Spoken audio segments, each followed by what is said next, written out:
बिस्मिल्लाहिर्रहमानिर्रहीम। अस्सलाम वालेकुम। जैकब न्यूज़ सां मां आहियां आबिद अली मंगरियो। पेश आहिनि हिन वक़्त जूं हेडलाइंस। जैकबाबाद में बोह सां भरियल ट्रैक्टर ट्राली ऐं ट्रक कल्टी। शिकारपुर वासी पीउ पुट दबजी फौत। सदर थाणे जी हद ठुल लिंक रोड ते राजा पेट्रोल पंप वटि बोह सां भरियल ट्रैक्टर ट्राली ऐं ट्रक कल्टी थी पई, जंहिंजे नतीजे में शिकारपुर जे ॻोठ इब्राहिम जोतोई वासी ग़ुलाम कादिर गोलो ऐं संदसि नौजवान पुट कमरुद्दीन गोलो दबजी फौत थी विया। वाक़े जी इत्तला ते पुलिस समेत इलाइक़े वासियुनि पहुची बोह में दबियल पीउ पुट खे क्रेन वसीले ॻोल्हे लाश सिविल अस्पताल मुंतक़िल कया। जैकबाबाद में आला अदलिया जा हुकुम नज़रअंदाज। एक पासे हद दख़लनि ख़िलाफ़ ऑपरेशन त ॿिए पासे कब्ज़ा माफ़िया सरगर्म। डीसी चौक ते क़ाइम रेड क्रीसेंट अस्पताल जे ख़ाली प्लॉट ते अस्पताल मुलाज़िम कब्ज़ो करे घर अचण लाइ तामीराती कम शुरू करे छॾियो। कम कराईंदड़ शख़्स मूजिब अस्पताल जो मुलाज़िम आहियां, डीसी साहब जी इजाज़त सां घर तामीर कराए रहियो आहियां।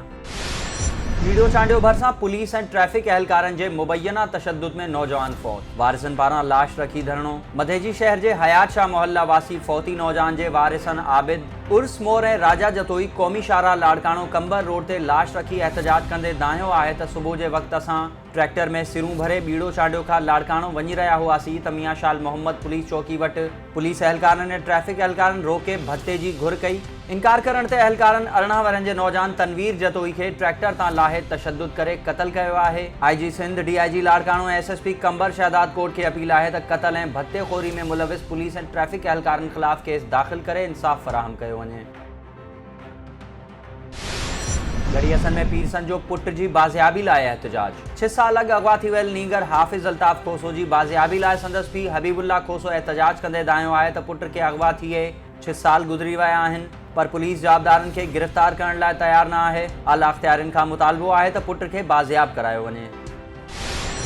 लाड़काणो जे चाणका अस्पताल में अणसुञातल माण्हू औरत खे छॾे फ़रार। औरत फौत थियण ते पुलिस पहुची वई। पुलिस मूजिब ख़बर पई आहे त कुझु अणसुञातल माण्हू औरत खे अस्पताल में छॾे फ़रार थी विया आहिनि। औरत जे शनाख़्ती कार्ड मां सुञाणप कराची वासिण बशीरा खिची तौर थी आहे। खेसि हिते छॾे वींदड़नि ऐं मौत जे कारण बाबति जांच कई पई वञे।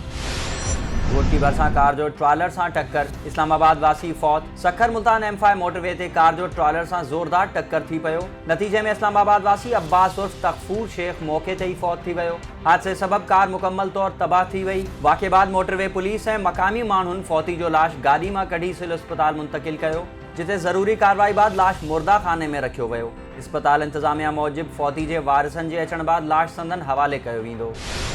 सीता रोड भरिसां कार कल्टी थियण सबब कराची वासी 4 ॼणा ज़ख़्मी। ॻोठ प्यारो स्टेशन लॻ इनायत शाह मोड़ वटि पाठ शरीफ़ क़ब्रिस्तान ते हाज़िरी भरण बाद वापसि वेंदड़ कराची वासियुनि जी कार कल्टी थी पई, जंहिंजे नतीजे में मोहम्मद मिठल चांडियो, नादिर अली चांडियो, आशिक़ ऐं माशूक चांडियो ज़ख़्मी थी पिया, जिन खे दादू सिविल अस्पताल मुंतक़िल कयो वियो।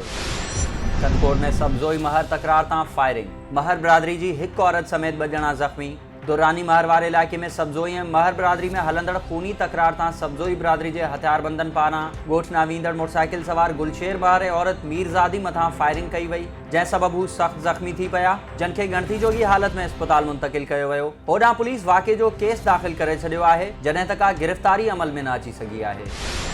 सखर में गंबट वासण औरत जो सॻे भाइरनि ख़िलाफ़ एहतजाज। मिल्कियती तकरार तां हमले में हमल ज़ाया थियण जो इल्ज़ाम। मुस्मात नवाब ख़ातून सनम नौशीन ऐं जावेद पीरज़ादो सां गॾिजी सखर प्रेस क्लब में कॉन्फ्रेंस कंदे चयो आहे त मिल्कियती तकरार तां सॻे भाइरनि मोहम्मद मुराद पीरज़ादो ऐं अल्ताफ़ हुसैन पीरज़ादो जमील आरेजो सां गॾिजी मूं मथां हमिलो करे सख़्तु तशद्दुद कयो, जंहिं सबबु 3 महीननि जो हमल ज़ाया थी वियो। वाक़े जो केस दाख़िल कराइण लाइ थाणे खां वरितल लेटर ते लम्स अस्पताल मां मेडिकल रिपोर्ट रोकराई वई। असांजो ॾोह रुगो अबाणी मिल्कियत मां हिसो घुरणु आहे। हुननि अपील कई त संदन ख़िलाफ़ कार्रवाई करे इंसाफ़ फ़राहम कयो वञे। मटियारी में पब्लिक हेल्थ खाते जी लापरवाही सबब बाकेल पोटा पाड़े वासी पाणी फुड़े लाइ परेशान। रमज़ान शरीफ़ हुअण बावजूद इलाइक़े वासी पाणी फुड़े लाइ परेशान आहिनि। संदन चवण हो त रमज़ानुल मुबारक जे महीने में सॼो ॾींहुं पाणी लाइ परेशान आहियूं, पर पब्लिक हेल्थ खाते वारनि जे कन ते जूं बि नथी चुरे। उन्हनि डेप्यूटी कमिश्नर मटियारी खे अपील कई त असांजे पाड़े खे रमज़ानुल मुबारक जे भलारे महीने में पीअण जो पाणी फ़राहम कयो वञे। काज़ी अहमद में चोरी जी अनोखी वारदात। चोर ॻोठ जे ट्रांसफार्मर मां सामान कढी फ़रार थी विया। नवाब वली मोहम्मद थाणे जी हद ॻोठ हाजी मोहम्मद उस्मान लाखो में अणसुञातल चोर अमीर बख्श लाखो जो 25 kV जो ट्रांसफार्मर लाहे सामान कढी ट्रांसफार्मर जी बॉडी छॾे फ़रार थी विया। ॻोठाणनि मूजिब पुलिस खे इत्तला कयो आहे। सोबतपुर सब्जी मार्केट यूनियन के सदर जाकिर हुसैन नावड़े चयो आहे त एक तरफ मजदूर तबको महांगाई सबब परेशान है त ॿी तरफ ज़िला इंतजामिया पारां रेडी हलाईंदड़ मजदूरन मथां मुख़्तलिफ़ बहाना करे दंड विझी परेशान कयो थो वञे, जेका सरासर गरीबन सां नाइंसाफ़ी आहे। चीफ सेक्रेटरी बलूचिस्तान खां मुतालबो कजे थो त नोटिस वठी पोरेतन सां इंसाफ़ कयो वञे।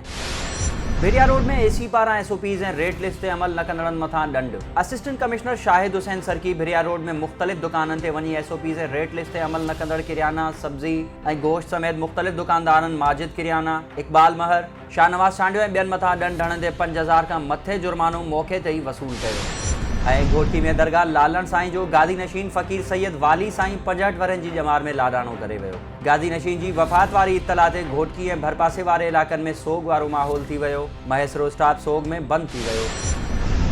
ही हुयूं हिन वक़्त जूं ख़बरूं। वधीक ख़बरुनि ऐं अपडेट्स लाइ विज़िट कयो असांजी वेबसाइट www.jacobnewsht.com ऐं फेसबुक ते फॉलो कयो।